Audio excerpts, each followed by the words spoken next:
Modi ji, Yogi ji, RSS के लोग ऐसे ही जब आप बैठे होंगे, अरे बहुत अच्छा काम कर रहे हैं, बहुत अच्छा काम कर रहे हैं, आइए, अरे अच्छा सारे लोग जब बाबा साहेब आने वाले हैं, यहाँ पर एक मूर्ति लगाइए, बड़ी मूर्ति लगाइए, और आगे बोलेंगे जय भीम। क्यों बोलेंगे ना, करेंगे। और आपको बोलेंगे यहाँ पर रोज फूल मत चढ़ाइए, रोज मूर्ति को धोइए, क्योंकि आपका वोट उनको मिलेगा। अगर कोई दुर्घटना घट जाए, घर में आग लग जाए और सारा परिवार सो रहा है और उसमें से एक आदमी उठकर देख ले कि घर में आग लग गई है, तो फिर उसका कर्तव्य बनता है कि वो अन्य सदस्यों को भी उठा दे और उनकी जान बचा ले। तो यहाँ पर बैठे हुए लोग जो आज ये जन्मदिन मनाने आए हैं, मैं ऐसा मान लूँ कि ये जागे हुए लोग हैं, ये कॉलोनी के लोग जिनको कोई फिक्र नहीं है, ना अपनी फिक्र, ना समाज की फिक्र, ना देश की फिक्र है, तो उनको मान लें कि वो सोए हुए हैं। तो क्या इन लोगों का कर्तव्य नहीं है कि ये जाकर इनको जगाएं? अपने इलाके में जो है एक बहुत ही अच्छी, सुंदर और भव्य रैली निकाली, जिसको देखकर आज यहाँ पर जो है लोग सोच रहे होंगे कि ये लोग क्या करने जा रहे हैं। तो हमें कुछ करना चाहिए, करना चाहिए। अच्छा, तो ये बताइए कि आज हमारे समाज की जो परिस्थितियां हैं वो कैसी हैं, अच्छी हैं या खराब हैं? तो आज जो हमारा समाज है, क्या हम उस समाज में सुख से रह रहे हैं, संतुष्ट है उस समाज से? बताइए, संतुष्ट हैं? अच्छा, बाकी सारे लोग भी संतुष्ट हैं या अकेले यही संतुष्ट हैं? सारे लोग संतुष्ट हैं, ठीक है। तो जब आपको कोई राह चलते कोई गाली गलौज करता है, करते नहीं करते लोग, तो अच्छा लगता होगा क्योंकि आप संतुष्ट हैं। अभी तो कहा आपने कि हम संतुष्ट हैं, हम सुखी हैं, हैं? अच्छा, जब आप रास्ते चलते होंगे तो आपको डर लगता होगा कि कोई राहजनी ना कर ले, हैं? कोई लूट ना ले, कोई किसी हथियार से हमला ना कर दे, ऐसा लगता है? लगता है? आपको नहीं लगता होगा क्योंकि आप संतुष्ट हैं। जो संतुष्ट होते हैं उन्हें काहे का डर? क्योंकि आपका समाज सुरक्षित है, हैं? आपकी बच्चियां जब स्कूल कॉलेज जाती हैं तो आपको कोई भी चिंता नहीं होती होगी, नहीं होती ना? होती है। तो फिर आप क्या कह रहे थे अभी कि हम संतुष्ट हैं, सुखी हैं? किस तरह का संतुष्टि, कैसी संतुष्टि? हमारे चारों तरफ जो समाज है वो संतुष्टि के लायक नहीं है, संतुष्टि का लेवल नहीं है। हमारे चारों तरफ जो है घृणा है, द्वेष है, हिंसा है, ये है या नहीं है? किसी को बोलने की तमीज़ नहीं है। अगर कोई बदतमीज़ी से बोले और उसको हम प्यार से भी समझाएं तो वो लड़ने को आता है, होता है। दो आदमी झगड़ा कर रहे हो और हम उनको समझाने चले जाएं तो हमारे ऊपर ही हावी हो जाते हैं। तो ये जो समाज है, ये समाज जीने लायक है क्या? और हम जिए जा रहे हैं। हमारा समाज जो है जीने लायक नहीं है, और जब हमारा घर इसी प्रकार से उसमें कूड़ा करकट होता है, जीने लायक नहीं रहता। इसलिए हम उस कूड़ा करकट को बाहर करते हैं, उसको साफ कर लेते हैं, ऐसा ही है। तो ये जो मैं जिस गंदगी की बात कर रहा हूँ, इससे आप सभी लोग दुखी हैं, हम भी दुखी हैं। हम भी दिल्ली से चलकर आ रहे हैं, दिल्ली से पहले आगरा में मीटिंग लिए, फिर उसके बाद जौनपुर मीटिंग की, फिर सारनाथ, फिर बक्सर, फिर आपका भोजपुर, फिर छपरा, फिर गोपालगंज, फिर कुशीनगर, फिर अयोध्या, और आज आपके यहाँ। इतनी जगह मीटिंग कर रहे हैं तो हमें भी डर रहता है, पता नहीं कौन ऐसा सिरफिरा आदमी हमसे टकरा जाए, हमें गाली गलौज करने लग जाए। तो क्या ये हमारा कर्तव्य नहीं है? जिस तरह से हम अपने घर को साफ करते हैं उसी तरह से हम अपने समाज की भी सफाई करें, कर्तव्य है या नहीं है? तो फिर आपने अब तक सफाई शुरू करी क्या? नहीं करी। क्यों नहीं करी? किसका इंतजार कर रहे हो? किस बात का इंतजार कर रहे हो? आपको परम पूज्य बाबा साहब डॉक्टर भीमराव अम्बेडकर के द्वारा जो संविधान दिया गया, उसको 1950 से जब से संविधान लागू हुआ है उसका दोहन करे जा रहे, उसका शोषण करे रख दिया है, चूस के रख दिया है। अब वो संविधान आपके लिए काम करने की स्थिति में नहीं रह गया। क्यों? क्योंकि वो संविधान गलत लोगों के हाथ में पड़ गया है। सही बात है, गलत बात है? किसके कारण पड़ा ये? कौन जिम्मेदार है? आप लोग जिम्मेदार हैं। आप तो दो चार लोग ही बैठे यहाँ पे, इतनी पूरी कॉलोनी है, आप लोग जिम्मेदार कैसे हो? हम सबको अपने अपने हिस्से का करना पड़ेगा। जो जाग जाता है उसके ऊपर जिम्मेदारी होती है कि जो उसके परिवार, जी, उसके परिवार के जो अन्य लोग सो रहे हैं उनको भी उठा दे। अगर कोई दुर्घटना घट जाए, घर में आग लग जाए और सारा परिवार सो रहा है और उसमें से एक आदमी उठकर देख ले कि घर में आग लग गई है, तो फिर उसका कर्तव्य बनता है कि वो अन्य सदस्यों को भी उठा दे और उनकी जान बचा ले। तो यहाँ पर बैठे हुए लोग जो आज ये जन्मदिन मनाने आए हैं, मैं ऐसा मान लूँ कि ये जागे हुए लोग हैं।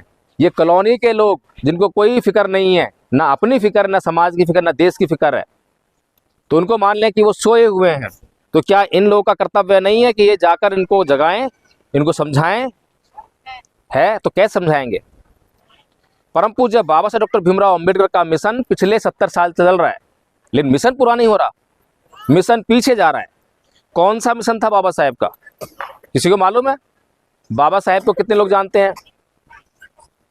कोई जानता है नहीं जानता? अकेले? आप भी जानते हैं? आप भी जानते हैं? अच्छा, क्या जानते हैं? बस यही कि संविधान बनाया, बस? और कुछ तो दलितों के लिए अधिकार दिए, दलितों के लिए सम्मानजनक स्थिति ला दी, बस। इसके अलावा कुछ नहीं जानते। परम पूज्य बाबा साहब ने कहा था कि भारत को बौद्धमय करना है। करा था, नहीं कहा था? कहा था। आप लोग क्या हो, हिंदू हो या बौद्ध हो या मुसलमान हो? हिंदू? कितने बौद्ध बैठे हैं यहाँ पर? बाबा साहेब का सम्मान कितने लोग करना चाहते हैं बताए? पहले तो हाथ खड़ा कीजिए। अच्छा, सारे चाहते हैं। और कितने लोग करते हैं? हाथ खड़ा कीजिए। सारे करते हैं। अच्छा, तो कैसे करते हैं? ऐसे ही जयंती मनाकर, फूल चढ़ाकर, फूल मालाएं पहनाकर, ऐसे करते हैं। ऐसे जयंती मनाना और ऐसे फूल माला बनाकर सम्मान करना, क्या बाबा साहेब का अपमान करने वाले लोग नहीं कर सकते क्या? बताओ, नहीं कर सकते क्या? मोदी जी, योगी जी, आरएसएस के लोग ऐसे ही जब आप बैठे होंगे, अरे बहुत अच्छा काम कर रहे हैं, बहुत अच्छा काम कर रहे हैं, आइए, अरे अच्छा, सारे लोग जब बाबा साहेब आने वाले हैं, यहाँ पर एक मूर्ति लगाइए, बड़ी मूर्ति लगाइए, और आगे बोलेंगे जय भीम। क्यों बोलेंगे? ना करेंगे। और आपको बोलेंगे यहाँ पर रोज फूल मत चढ़ाइए, रोज मूर्ति को धोइए, क्योंकि आपका वोट उनको मिलेगा। आप वोट देंगे ना, फिर अरे साहब जी ने मूर्ति लगवा दिया, हमारे बाबा साहेब की मूर्ति लगा दी, हमारे देवता की मूर्ति लगा दी, हमारे भगवान की मूर्ति लगा दी, और आप पगला जाएंगे, वोट सारा आपको चला गया। तो आप समझ रहे हैं कुछ मैं क्या कह रहा हूँ? ये जो सम्मान हम पिछले 70 साल से करते आ रहे हैं, ये जो जयंतियों पर करोड़ों अरबों रुपए खर्च करते आ रहे हैं, इससे मिशन जो है पीछे जा रहा है, आगे नहीं जा रहा है। क्योंकि बाबा साहेब ने जो बात कही, वो बात तो उनके समाज ने मानी नहीं। मानी क्या? बाबा साहेब बौद्ध थे, लेकिन आप लोग बौद्ध नहीं बने। बाबा साहेब ने आपको 1935 में एक बात कही थी कि मैं हिंदू धर्म में पैदा हुआ, यह मेरे बस की बात नहीं थी, लेकिन मैं हिंदू मरूंगा नहीं। आप भी बाबा साहेब के ही लोग हो ना, बाबा साहेब सम्मान करने वाले हो, तो आप कैसे हिंदू रह गए? 1935 से आज तक कितने टाइम हो गया? कितना टाइम हो गया है?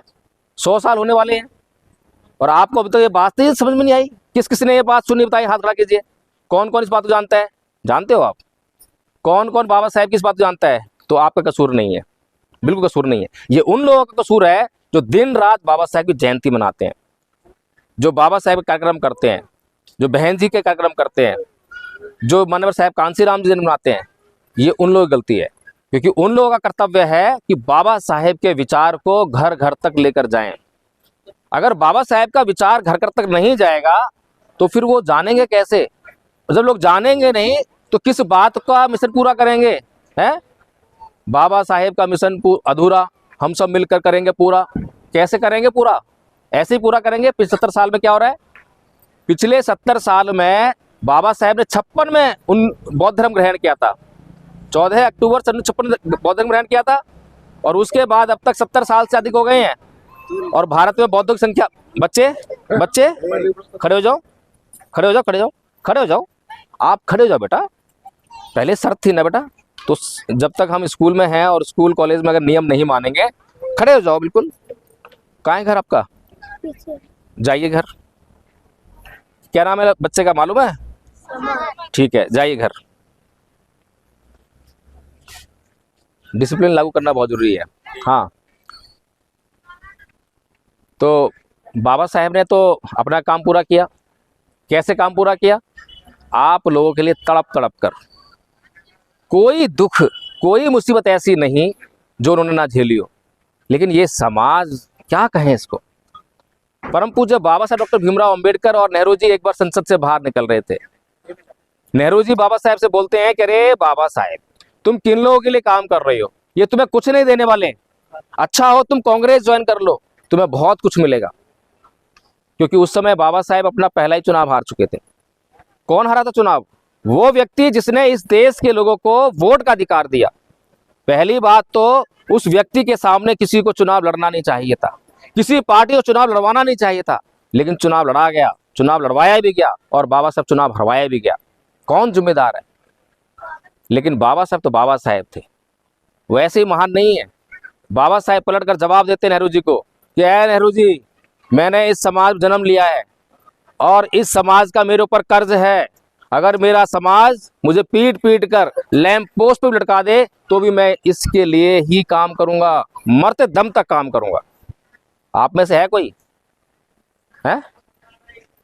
आप लोगों को तो संतुष्टि है क्योंकि मिल रहा है और ये भी मिल रहा है?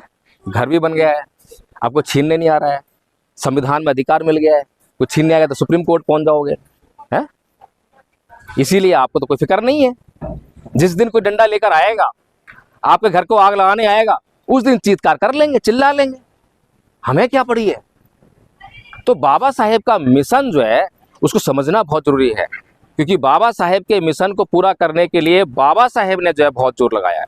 और बाबा साहेब ने कहा था कि मेरे समाज के लोग, रोते हुए कहा था ना, पढ़े लिखे लोगों से कहा था कि मैं इस कारवां को बहुत मुश्किल से यहाँ तक लाया हूँ, अगर इसे आगे ना ले आ सको तो इसे यहीं छोड़ देना, पर पीछे मत जाने देना। तो बाबा साहेब का कारवां पीछे गया है, आगे आया है? कितना पीछे गया सोच सकते हो आप? इतना पीछे गया है कि आज मोदी जी और योगी जी आपकी जुबान पर ताला लगाने के लिए तैयार है। आप कहीं पर अपनी बात नहीं ले सकते हो। अभी परसों रात को जो है हम गोपालगंज में मीटिंग कर रहे थे, इसी समय मीटिंग कर रहे थे। जिस घर में मीटिंग हो रही थी उसमें 10 लठैत घुस आए और आकर दबंगे करने लगे। 1-1.5 घंटे तक हमें बंधक बना रखा। किस लिए बंधक बनाया बताइए मुझे? कौन सा गुनाह कर रहे थे हम? है? क्या गुनाह कर रहे थे? हमारी जबरदस्ती आईडी मांगने लगे, अपनी आईडी दिखाओ। क्यों आईडी दिखाएं भाई? Who are you? तुम कौन हो? है? पुलिस को बुलाओ, हम पुलिस को आईडी दिखाएंगे। बोले हम पुलिस को बुलाएंगे, बुलाओ पुलिस को। अगर हम चोर होते तो हम डरते ना, लेकिन हमने कहा पुलिस को बुलाओ, पुलिस को बुलाओ। लेकिन पुलिस को बुलाना हिम्मत नहीं है क्योंकि चोर वो हैं। तो अब सोच लीजिए क्या जमाना आ गया है। आपके पास 70 साल मिले थे संविधान का इस्तेमाल करके अपने जीवन को, अपने भविष्य को बेहतर करने के लिए, लेकिन अपने जीवन को आपने संकट में डाल लिया है। बाबा साहेब ने हिंदू धर्म छोड़ने के लिए कहा, आपने नहीं छोड़ा। आज जो लोग आप पर अत्याचार कर रहे हैं, जो लोग हमें लठ दिखा रहे हैं, कौन है वो? उनको ताकत कहाँ से आ रही है? 3% लोगों की इतनी हिम्मत कि वो आपके हक अधिकारों पर इस तरह से डाका डालें। कैसे हो गई? सत्ता के कारण। सत्ता किसने दी है? हम लोगों ने। हम लोगों ने सत्ता कैसे दी है? क्योंकि हम अभी भी उनके धर्म को मानते हैं। सीधी सी बात है? तो फिर अब कैसे सत्ता को बदलेंगे बताइए मुझे? उन लोगों ने दिन रात जो है प्रोपेगेंडा लगा रखा है। 70 साल से हमारे जो मिशनरी लोग हैं वो चिल्ला रहे हैं। मैं उनका वैसे तो कृतज्ञ हूँ, ऋणी हूँ कि उन लोगों ने पिछले 70 साल से कुछ न कुछ काम किया है। ये मूर्तियां लगाई हैं, ये तस्वीरें लगाई हैं, कुछ ना कुछ जय भीम का नारा लगाया है, जिसकी वजह से ये मिशन मुझ तक पहुंचा है। लेकिन मैं असंतुष्ट हूं, मैं संतुष्ट नहीं हूं, क्योंकि जिस दिशा में चलना चाहिए था उस दिशा में नहीं चल रहे हैं। इसलिए कृतज्ञता अपनी जगह पर है। बाबा साहब कहा करते थे कि कोई भी औरत अपनी इज्जत की कीमत पर किसी के प्रति कृतज्ञ नहीं हो सकती। इसीलिए मेरी भी मजबूरी है कि मैं सम्मान कर सकता हूं, लेकिन मैं सम्मान अपने समाज के हितों की कीमत पे नहीं कर सकता। इसीलिए जो सही बात होगी उसको कहने से नहीं चूकूंगा कि बाबा साहेब के मिशन पर अभी तक सही दिशा में काम नहीं हुआ। आप लोगों को हमेशा एक डर दिखाया जाता है, पिछले 70 साल से डर दिखाया जाता है कि ये आपका दुश्मन है। दुश्मन दिखाया जाता है कि आपका दुश्मन कौन है? बीजेपी। आपका दुश्मन कौन है? आरएसएस। ठीक है, मान लिया। इतना ही नहीं है, इस दुश्मन से बचाने वाला कौन है? ये बचाएगी पार्टी, ये बचाएगा, वो नेता बचाएगा। इसीलिए मान्यवर साहब कांसी राम जी ने एक किताब लिखी थी, चमचा युग। लेकिन ना तो इस समाज को फिक्र है, ना चमचा युग को पढ़ने वालों को फिक्र है, चमचा की समझ में ही नहीं आ रही है। आज भी तो चमचे हैं, आज भी चमचे क्यों बन रहे हैं, कैसे बन रहे हैं? चमचे जो है समाज में कहां से आते हैं? बाहर से तो आते नहीं है। इसी समाज के लोगों को जो है आपके खिलाफ खड़ा किया जाता है। आपके ही समाज का बुद्धिजीवी होता है, आपके ही समाज का नेता होता है, वो आपको बेचने के लिए तैयार होता है। कैसे तैयार होता है? क्योंकि आप जो है अब वो सोशल मीडिया के मरीज हो गए हो। अब आप जो है यूट्यूब पर जो देखते हो वही आपके लिए मिशन चल रहा है, व्हाट्सएप पे मिशन चल रहा है, वीडियो को शेयर कर लेना, ऐसे करते हैं, पोस्ट को शेयर करना, बस हो गया मिशन पूरा। और इसी के कारण जिसके पास पैसा है वो सोशल मीडिया पर पैसा फेंकता है और रातों रात जो है हीरो बन जाता है, नेता बन जाता है। बनते नहीं बनते? बताइए, जो लोग सोशल मीडिया का सहारा लेकर नेता बन रहे हैं वो असली नेता हैं क्या? है? नेता किसे कहते हैं? नेता कैसे बनते हैं? असली नेता कैसा होगा? सबसे पहले वो समाज में जाएगा, समाज को जगाएगा, समाज को अपनी बात कहेगा, उस बात को समाज स्वीकार करेगा।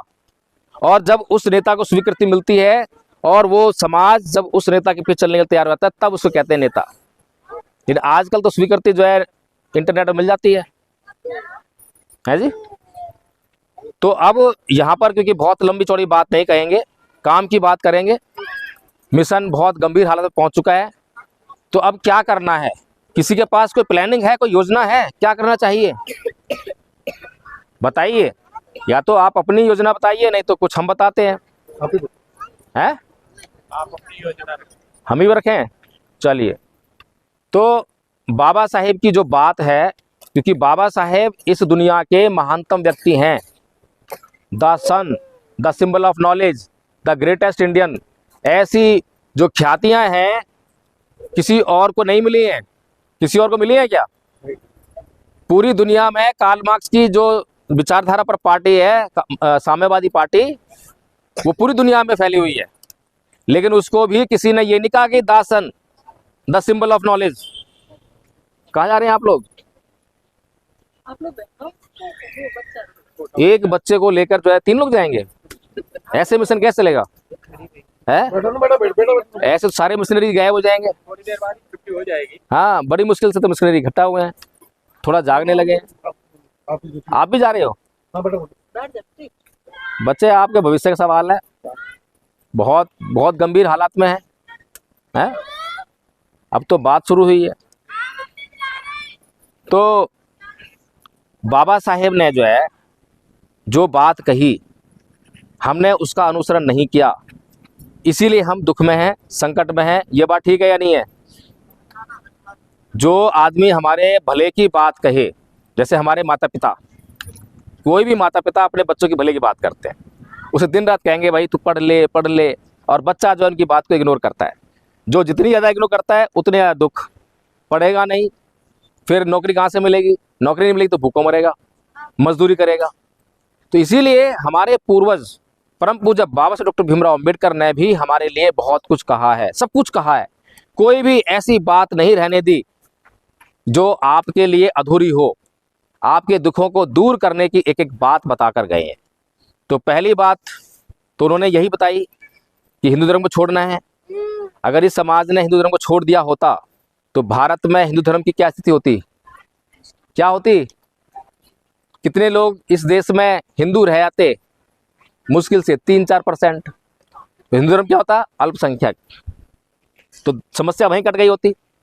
फिर दूसरी बात, परम पूज्य बाबा साहब डॉक्टर भीमराव अम्बेडकर ये जानते थे कि ये समाज बहुत सारी जातियों में बटा हुआ है, और जब तक इसके साथ जाति जुड़ी रहेगी तब तक जो है इसका कोई हल नहीं है, कोई संगठन नहीं बन सकता। बन सकता है क्या? अभी भी जो है गाना चल रहा था, जाटव होगा, जाटव है, पता नहीं क्या क्या जाटव हो गए, जाटव, चमार, वाल्मीकि भी ऐसे करने लगेंगे, फिर यादव करने लगेंगे। बन गया संगठन? संगठन बन रहा है या टूट रहा है? और इस समाज को तोड़ने की जरूरत किसको है? किसको है? हमारे दुश्मन को। क्योंकि जितना ये समाज बटेगा उतना ही हमारे दुश्मन का काम आसान होगा। ये सीधी सी बात है, लेकिन हमें समझ में नहीं आती। कितनी मूर्खतापूर्ण बातें हैं कि हम लोग अपनी जातियों पर गर्व करने लगे। बताइए, जातियां कोई गर्व करने लायक चीज है? ये जाति जो है, अगर मैं कहूं कि जाटव, वाल्मीकि, ये जाति कहां से आ रही है? इसका सोर्स क्या है? उद्गम स्थान का है। बताइए कौन से धर्म की जातियां हैं ये? मुसलमानों में है ये, ईसाइयों में है, किस में है ये? केवल हिंदू में। जैसे ही मैं अपने आप को जाटव कहता हूं तो मैं हिंदू हो गया, लो फिर वही घटना में चला गया।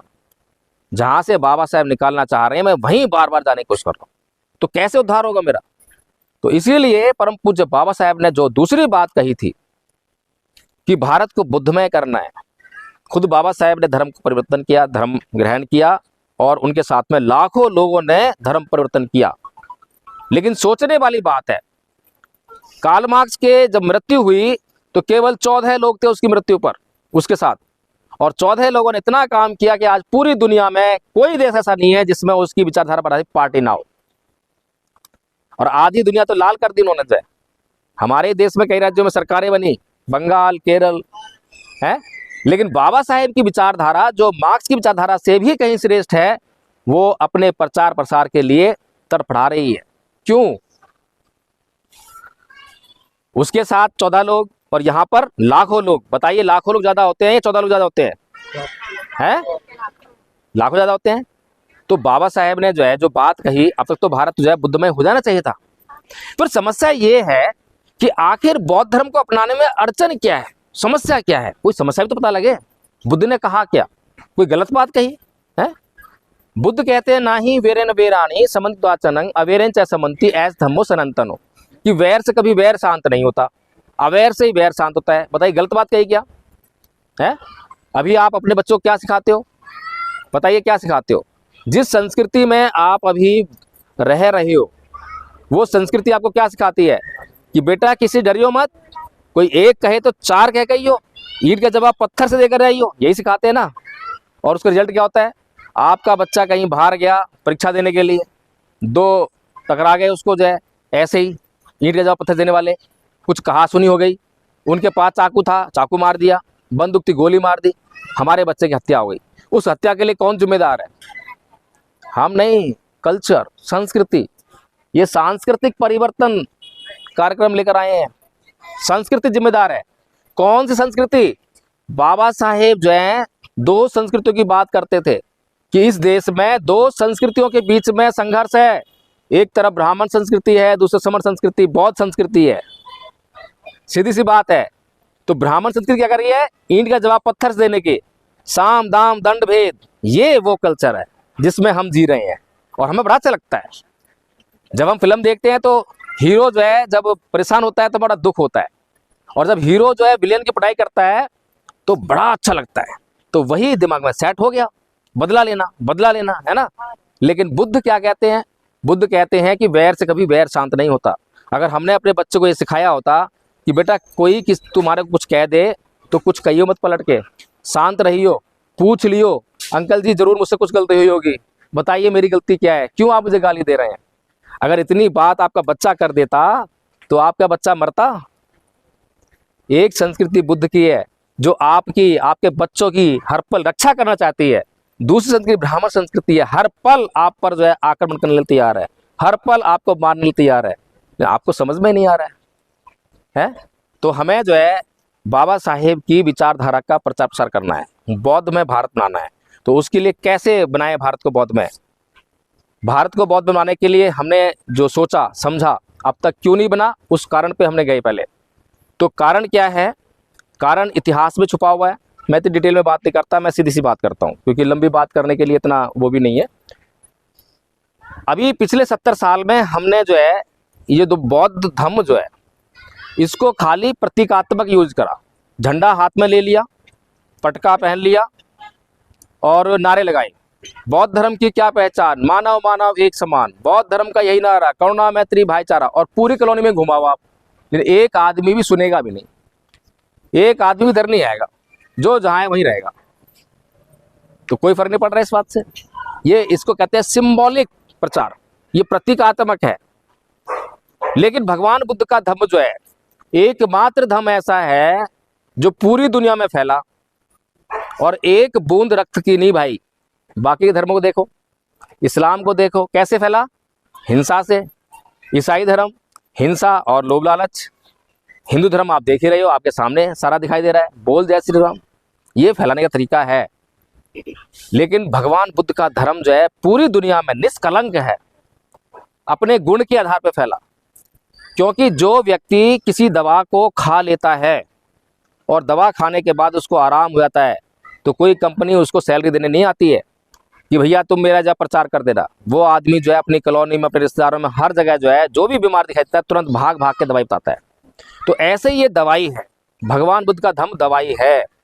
एक उदाहरण देता हूँ मैं आपको। जो हमारे एक साथी हैं, दिल्ली पुलिस में जॉब करते हैं, हेड कांस्टेबल हैं या फिर एएसआई हैं, रैंक मुझे पता नहीं है, बहुत गुस्से वाले हैं। अब वो दोनों मियाँ बीवी और हम दोनों हस्बैंड वाइफ जो है रोज सुबह जो है पार्क में मिला करते थे और रोज सुबह एक्सरसाइज की और उसके बाद जो है धम्म चर्चा। तो धम्मपद का एक पद उनको मैं याद करा रहा था, अकोची मांगा बदी मांगा जिनी मांगा हासी में ये चतंग उपनहंती विरंग तेसंग न सम्मति। इसका अर्थ है कि उसने मुझे मारा, उसने मुझे लूटा, उसने मेरा सब कुछ जीत लिया। जो ऐसा अपने मन में बनाए रखते हैं उनका वैर कभी शांत नहीं होता। ये उनको याद करा था, उनको याद भी हो गया। एक दिन उनकी मैडम का फोन आया कि प्रकाश जी जल्दी घर पर आइए। मैं क्या हुआ? पिछले 3 दिन से बोलचाल नहीं है, बड़ी गंभीर समस्या।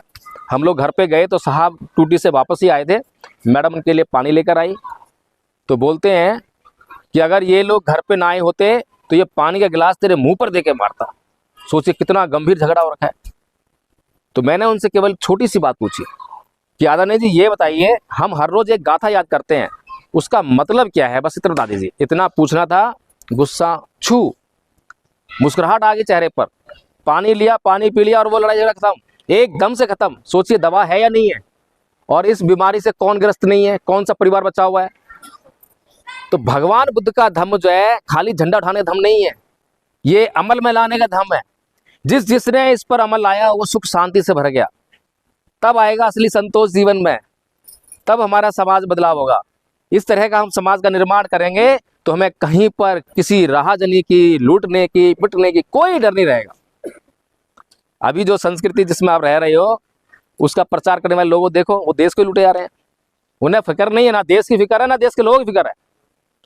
तो ये आप लोगों के, हमारे लोगों के कारण ही है। तो इसलिए आप लोगों के बीच में ये प्रोग्राम लेकर आए हैं। आदरणीय आचार्य जी वो दो मुझे जरा कोर्स दो।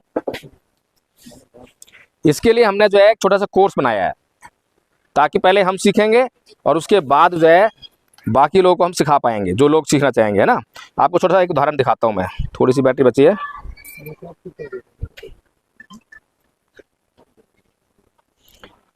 आप देखिए और किस तरह से हम जो है काम कर सकते हैं। रुको अभी एक मिनट, वो कोर्स नहीं, वो वाला दो पढ़ने लायक थे, ध्यान से सुनो। नमन करना चाहता हूँ जिन्होंने अपनी निरंतर स्थापित करके अपने जीत कलेशों का अंत कर दिया और काम, क्रोध, लोभ, द्वेष, इच्छा, राग इत्यादि को अपने चित्त से निकाल कर अपने चित्त को परिशुद्ध किया।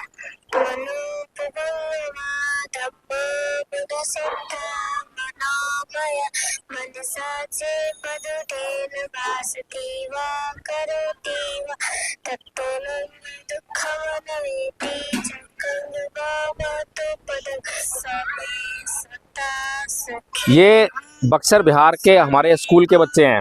एक ही गांव में लगभग 30 बच्चों से ऊपर बच्चे हैं जिनको ये कोर्स हमने करा दिया है। छोटे बच्चे से लेकर 4 साल के बच्चे से लेकर 80 साल के बुजुर्ग तक ये कोर्स करवा दिया है। आपके सामने आदरणीय आचार्य सुरेश जी बैठे हैं और 2 आचार्य हमारे, आदरणीय आचार्य खेमराज जी हैं, आदरणीय आचार्य सब जी गाड़ी में गए हैं, आदरणीय आचार्य नीलम बौद्ध जी आपके सामने बैठे हुए हैं। तो ये कोर्स करना मुश्किल नहीं है।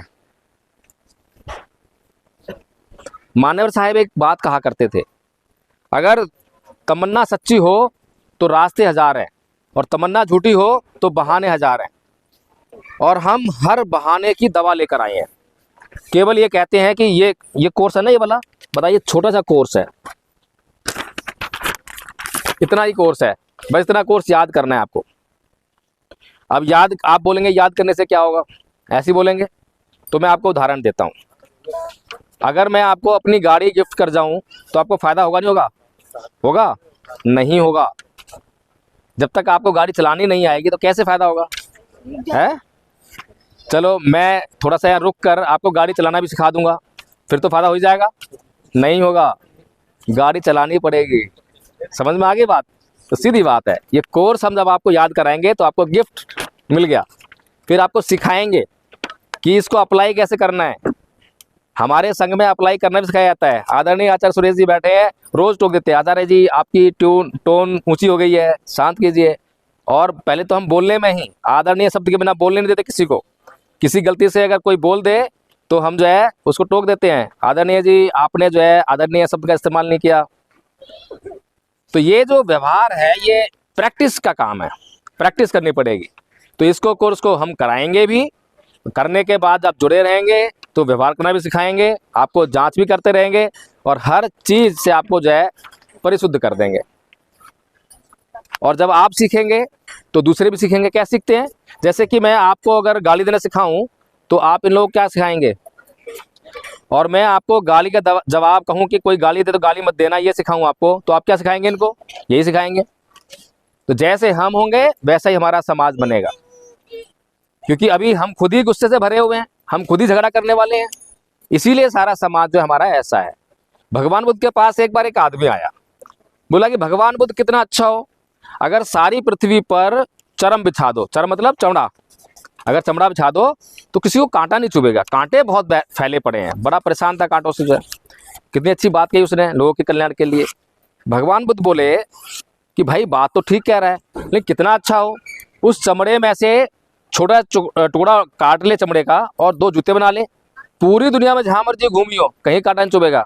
अब बताइए अकल की बात कौन सी है? सही बात है।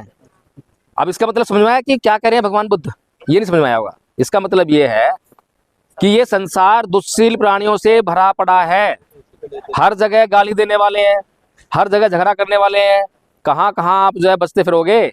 इसीलिए अपने आप को शीलवान बना लो, तुम गाली नहीं देने वाले बन जाओ, तुम झगड़ा नहीं करने वाले बन जाओ। तो कहीं पर झगड़ा करने वाले होंगे भी तो वहां पर तुम गाली गलौज नहीं करोगे, झगड़ा नहीं होगा, झगड़ा नहीं करोगे, झगड़ा नहीं हो सकता। लेकिन अगर तुम खुद ही गाली गलौज करने वाले हो, झगड़ा करने वाले हो, तो जहां पर झगड़ा नहीं भी हो रहा होगा वहां तुम गाली गलौज करोगे, झगड़ा कर लोगे। भगवान बुद्ध कितनी अच्छी बातें कह रहे हैं। भगवान बुद्ध हमारे लिए जरूरी है या नहीं है? तो करना चाहिए, नहीं करना चाहिए? तो कितने लोग कोर्स करेंगे ये? अरे वाह, आप नहीं करेंगे? अच्छा चलो फिर खड़े हो जाओ, ऐसे नहीं छोड़ता मैं, खड़े हो जाओ। पता नहीं इतनी बात कितने लोग हामी भरा के गए होंगे तुमसे, कितनी बार तुम नाट गए होगे। खड़े हो जाओ, खड़े हो जाओ, शाबाश।